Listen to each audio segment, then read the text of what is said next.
अस्सलाम वालेकुम वालेकुम बुजुर्गो जी, की हाल है? अल्हम्दुलिल्लाह। ईद मुबारक बुजुर्गो जी। सानी बात लाख लाख बिस्मिल्लाह जी। ए गोशत ध्यान नाल। देखो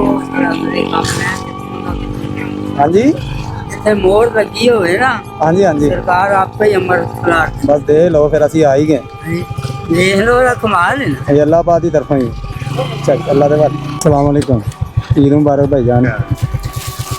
बिस्मिल्लाह जी। अल्लाह दे बाद। अस्सलाम वालेकुम। तो भाई की हाल है? ईद मुबारक बाबा जी। अज भी माशाल्लाह काम ते लो जी। बिस्मिल्लाह ते गोश्त आ। अम्मा जी की हाल है? ठीक हो?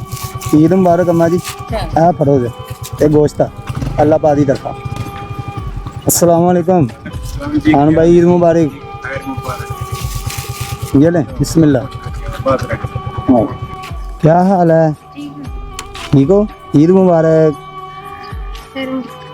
कैसे हो? चलो ये जब आएंगे उनको ये मेरा बच्चा गोश्त देना, ठीक है?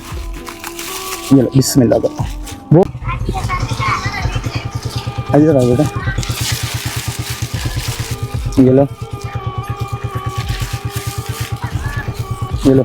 किन्ने दो बड़े उन्होंने मैं देता। अस्सलाम वालेकुम अंकल जी, की हाल है? ठीक हो? ईद मुबारक थानू। बिस्मिल्लाह जी। अस्सलाम वालेकुम बुजुर्गो, की हाल जे? ईद मुबारक बुजुर्गो। बिस्मिल्लाह जी। शुक्रिया। अल्लाह आपको जज़ा दे, अल्लाह आपको तंदुरुस्ती दे, आमीन अल्लाह आपको और इज्जत दे। आमीन आमीन। चाहिए अंकल जी, क्या हाल है? ईद मुबारक।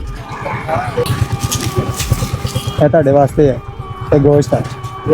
अस्सलाम वालेकुम कर दो जो कुछ है। ਕੀ ਹਾਲ ਜੀ? ਠੀਕ ਹੋ? ਕਿੰਨੇ ਕਮਾਏ ਜੀ ਅੱਜ ਮਾਸ਼ਾਅੱਲਾ? 700 रुपया ਕਿੰਨੇ? आमीन आमीन। पैसे किन्ने कमाए अज? 700 रुपया बस किन्ने बच्चे माशाल्लाह? दो बेटियां 2 रुपया। अब एक के जाना फिर रोटी पानी का। ए बच्चों ने जा के दिए। अम्मा जी की हाल है? अल्लाह का शुक्र। अम्मा जी काम करते जे कोठी च? आप फड़ो फिर बिस्मिल्लाह। हले आओ यार, हेलो बाजी। ए गार्ड साहब, आप गार्ड हैं? ये आपके लिए गोश्त है भैया, अल्लाह की तरफों गोश्त है।